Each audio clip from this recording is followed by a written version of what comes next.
വെറും രണ്ടേ രണ്ട് ചിരട്ട മാത്രം മതി നമുക്ക് ഈ ചൂടുകാലത്ത് ചൂടെല്ലാം മാറ്റി വീട് മുഴുവനും തണുപ്പിച്ചെടുക്കാൻ പറ്റും കേട്ടോ. അപ്പോൾ അതെങ്ങനെയാണെന്ന് അറിയണമെന്നുണ്ടെങ്കിലേ വീഡിയോ സ്കിപ്പ് ചെയ്യാതെ മുഴുവനായിട്ട് കാണണം കേട്ടോ.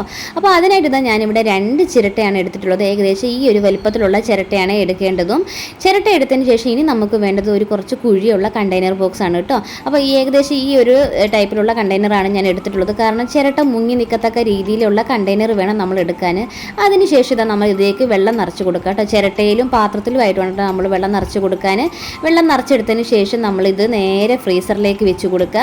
ഫ്രീസറിൽ നമ്മളൊരു അരമണിക്കൂർ വെച്ച് കഴിഞ്ഞ് എടുക്കുമ്പോഴത്തേനും നോക്കിക്കേ ഏകദേശം ഈ ഒരു രൂപത്തിൽ കിട്ടും. നല്ല ഐസ് ക്യൂബ്സ് ആയിട്ട് നമുക്ക് കിട്ടും കേട്ടോ. നല്ല കട്ട പോലെ കിട്ടണം, എങ്കിലും മാത്രമേ നമുക്ക് ഈ ഒരു ടിപ്പ് ചെയ്യാൻ പറ്റുള്ളൂ കേട്ടോ. ഇത് നമ്മൾ എടുത്തതിന് ശേഷം ഇനി നമുക്ക് ചെയ്യേണ്ടത് എന്താണെന്ന് വെച്ച് കഴിഞ്ഞാൽ ഒരു ബക്കറ്റിലേക്ക് ഒരു പകുതി ബക്കറ്റ് വെള്ളം എടുക്കുക കേട്ടോ.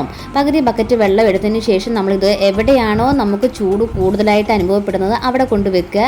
എന്നിട്ട് അതിന് ശേഷം നമ്മൾ ഈ ഐസ് ക്യൂബ്സിലെ കട്ടയാക്കി എടുത്തിട്ടുള്ള ഇത് അതിലേക്ക് വെച്ച് കൊടുക്കുക. എന്നിട്ട് നമ്മുടെ ഫാൻ ഒന്ന് ഓണാക്കി കൊടുക്കുക കേട്ടോ.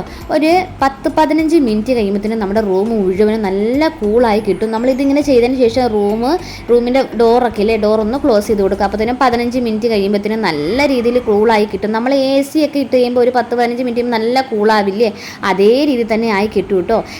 നമുക്ക് എല്ലാവർക്കും അറിയാം ഈ ചൂടുകാലത്ത് നമ്മൾ ഫാനൊക്കെ ഇട്ട് കഴിഞ്ഞാലും ചൂട് കാറ്റായിരിക്കും വരിക. ഇനി തൊട്ട് ചൂട് കാറ്റൊന്നും ഫാനിൽ നിന്ന് വരില്ല. ഇങ്ങനെ ചെയ്യുകയാണെങ്കിൽ റൂം മുഴുവനും നമുക്ക് കൂളാക്കി എടുക്കാനും പറ്റും. നല്ല സുഖത്തിന് നമുക്ക് കിടന്നുറങ്ങാനും പറ്റും. കുട്ടികൾക്കും ഒന്നും ഒരു കുഴപ്പവും ഉണ്ടാവില്ല. ഇങ്ങനെ ചെയ്തെന്ന് വിചാരിച്ചിട്ട് ജലദോഷം വരും അങ്ങനത്തെ ഒരു പ്രശ്നവും ഉണ്ടാവില്ല. നല്ല സുഖത്തിന് നമുക്ക് രാത്രിയിലൊക്കെ കിടന്നുറങ്ങാനും പറ്റും.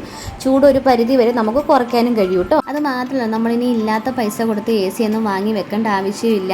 നമുക്ക് കൂടുതലായിട്ടും ചൂട് അനുഭവപ്പെടുന്നത് രാത്രി കാലങ്ങളിലാണ്. അപ്പോൾ രാത്രി നമ്മൾ ഇതേപോലെ ചെയ്ത് കഴിഞ്ഞാൽ തന്നെ നമുക്ക് പകുതി ചൂട് കുറഞ്ഞു കിട്ടും. നല്ല സുഖത്തിന് കിടന്നുറങ്ങാൻ പറ്റും കേട്ടോ. പിന്നെ നമ്മൾ ചിരട്ട തന്നെ എടുക്കാൻ ശ്രദ്ധിക്കണം. ചിരട്ടയ്ക്ക് നല്ല തണുപ്പായിരിക്കും. ചിരട്ടയ്ക്ക് പകരം നമ്മൾ പാത്രമോ ഗ്ലാസ്സോ ഒന്നും എടുക്കാൻ പാടില്ല. ചിരട്ട തന്നെ എടുത്താൽ നമുക്ക് റൂം കുറേ നേരം കൂളായിട്ടിരിക്കുകയുള്ളൂ കേട്ടോ.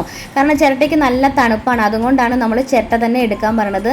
വേറെ പാത്രമോ ഗ്ലാസ്സോ ഒക്കെ എടുത്തു കഴിഞ്ഞാൽ തന്നെ പെട്ടെന്ന് തന്നെ നമ്മുടെ ഈ ഐസ് ക്യൂബ്സ് അലുത്തു പോകും. ചിരട്ടയാകുമ്പം കുറേ നേരം ഐസ് ക്യൂബ്സ് അലുക്കാതെ നിൽക്കും. പിന്നെ ചിരട്ടയ്ക്ക് നല്ല തണുപ്പുമുണ്ട്. അതുകൊണ്ട് തന്നെ നമുക്ക് റൂം കുറേ നേരം കൂളാക്കി വെക്കാനും സാധിക്കും കേട്ടോ. അപ്പോൾ തീർച്ചയായിട്ടും നിങ്ങളെല്ലാവരും ഈ ഐഡിയ ഒന്ന് വീട്ടിൽ ട്രൈ ചെയ്ത് നോക്കണേ. ട്രൈ ചെയ്ത് നോക്കിയതിന് ശേഷം നിങ്ങളുടെ അഭിപ്രായങ്ങൾ നമ്മുടെ വീഡിയോസിൻ്റെ തൊട്ട് താഴെ തന്നെ കമൻറ്റ് ബോക്സിനായിട്ട് വന്ന് പറയുകയും വേണം കേട്ടോ. അപ്പോൾ നമ്മുടെ ഇന്നത്തെ വീഡിയോ എല്ലാവർക്കും ഇഷ്ടപ്പെട്ടെന്ന് വിചാരിക്കണോ, യൂസ്ഫുൾ ആയെന്ന് വിചാരിക്കണോ. യൂസ്ഫുൾ ആയെന്ന് തോന്നിയിട്ടുണ്ടെങ്കിൽ വീഡിയോയ്ക്ക് ലൈക്ക് ചെയ്യാനും ഷെയർ ചെയ്യാനും ഒന്നും മറക്കണ്ട. അപ്പം ഇതേപോലത്തെ നല്ല നല്ല യൂസ്ഫുൾ ആയിട്ടുള്ള വീഡിയോ ആയിട്ട് ഞാൻ വീണ്ടും വരുന്നതായിരിക്കും. അതുവരത്തേക്കും ബൈ ബൈ.